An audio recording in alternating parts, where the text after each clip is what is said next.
Welcome to SmartCart YouTube channel. We analyze customers' feedbacks and share insights into what real buyers are saying, helping you make informed purchasing decisions. Yeah, we are really diving deep today. Exactly. And hey, before we get too far into the metallurgy, just a quick heads up, the product buy link is available in pinned comment and description. So, if you like these breakdowns, make sure to like, share, comment, and subscribe as we go along. But today, we're unpacking the HOSHANHO 3-piece knife set. Right, which is honestly a really fascinating set to look at because, the foundation of any good cutting tool is obviously the steel. And these specific blades use Japanese 10CR15 Cone Mo V high carbon stainless steel. Okay, wait, that just sounds like alphabet soup to me. I know. It's a bit of a mouthful. But basically, the CR in there stands for chromium, which is... Oh, right, chromium. That's the secret ingredient that stops the knife from turning orange with rust when I inevitably leave it wet in the sink. Yeah, exactly. It gives you that stain resistance.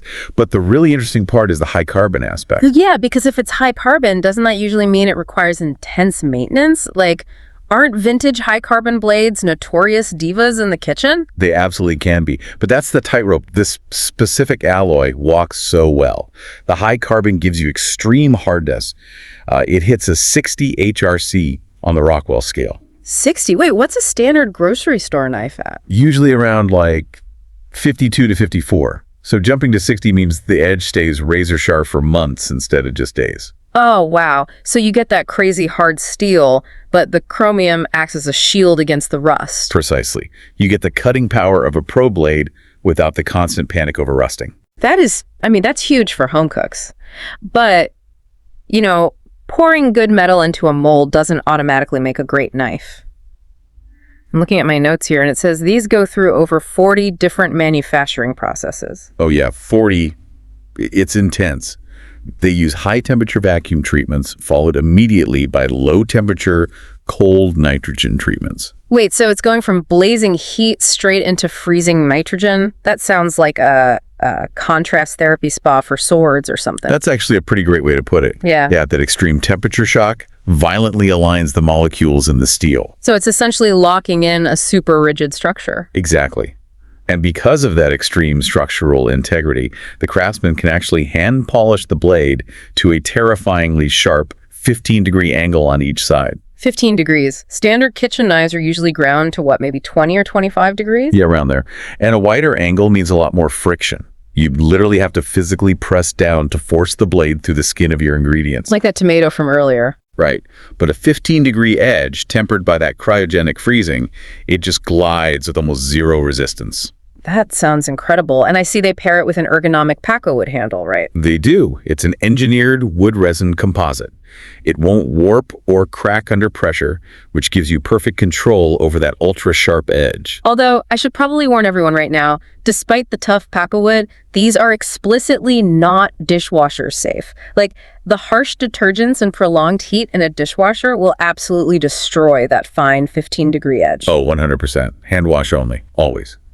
But moving on to what you're actually getting in the box, this trio includes an 8-inch chef's knife, a 7-inch Santoku, and a 6-inch utility knife. And HOSHANHO isn't just some fly-by-night brand jumping on a trend, right?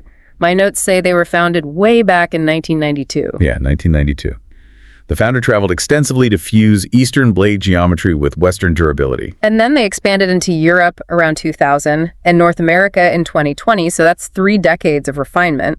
It really shows in the specs. They've had a lot of time to perfect the craft. But here's my hang-up, honestly. We are so conditioned to buy those massive 15-piece knife blocks. Is a 3-piece set really enough when people are used to buying those huge sets? It almost feels naked. I get that, but think about how you actually operate in your kitchen.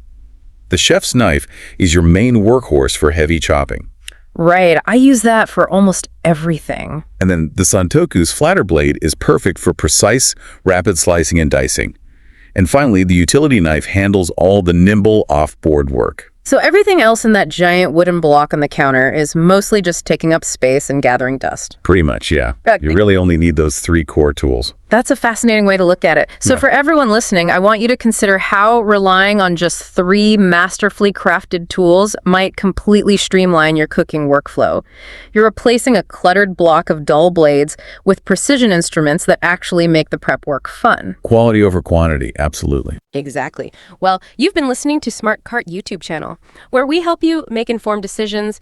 If you get any help from the video, then hit that red subscribe button showing below and press bell icon for future videos notifications. You can also visit this channel and watch other videos for more useful gadgets, one product review at a time.